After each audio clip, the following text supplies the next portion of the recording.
పట్టణ ప్రాంతాల్లో ఉన్నటువంటి విఘ్నులైన ప్రజలు, ఓటర్లు, తెలివికల్ల వాళ్ళు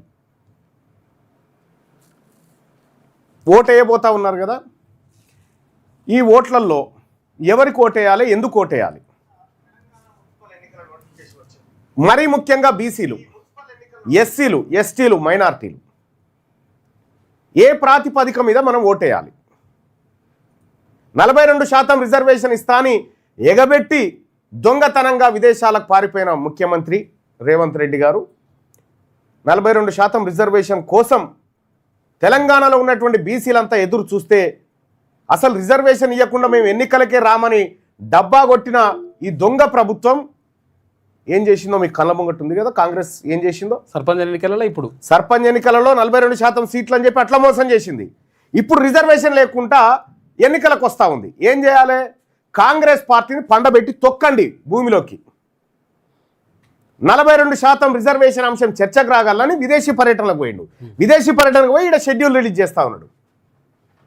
బీసీ ప్రజలారా, మనం ఓటేసేటప్పుడు, పరదసాటుకు పోయి ఓటేసేటప్పుడు ఈ దొంగ నా పిల్లల భవిష్యత్తుకు సంబంధించిన రిజర్వేషన్ ఇవ్వలేదు, ఈ దొంగ మా ఉద్యోగాలను కొల్లగొట్టిరు, ఈ ఉద్యోగాల ఈడబ్ల్యూఎస్ పేరు మీద దొంగతనం చేస్తారు అనేటువంటి మననం మన మనసులో రావాలి.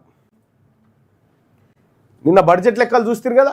ఎవరి సొమ్ము ఎవరు తింటుడు? బీసీల సొమ్ము రెడ్లు వెలమలు తిన్న లెక్క చూసిరు కదా. ఇవాళ ప్రైవేట్ స్కూళ్ళల్లో ఫీజులు అడ్డగోలుగా ఎందుకు ఉంటున్నాయి? ప్రైవేట్ హాస్పిటల్లో లక్షలు ఎందుకు పోస్తా ఉన్నాం? ఏమైనా గవర్నమెంట్ హాస్పిటల్లో ఏమైంది? వైద్యం ఏమైంది?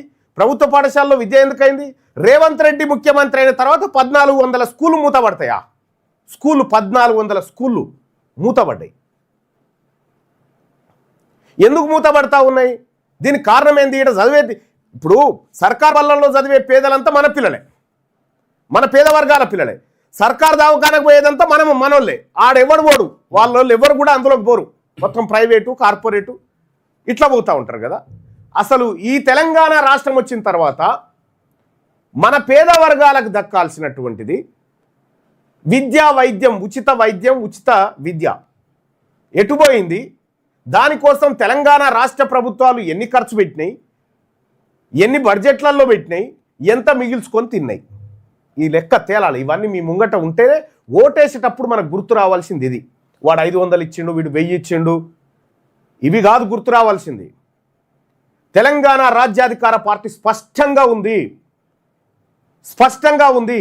ఈ దొంగల మీద, ఎవరైతే అగ్రవర్ణ దొంగలు ఉన్నారో, దోపిడిదారులు ఉన్నారో, వాళ్ళ మీద తిరుగుబాటు జెండా. ఈ ఓటు, నువ్వు ఇచ్చేటువంటి ఓటు, ఇది ఒక ఆయుధం.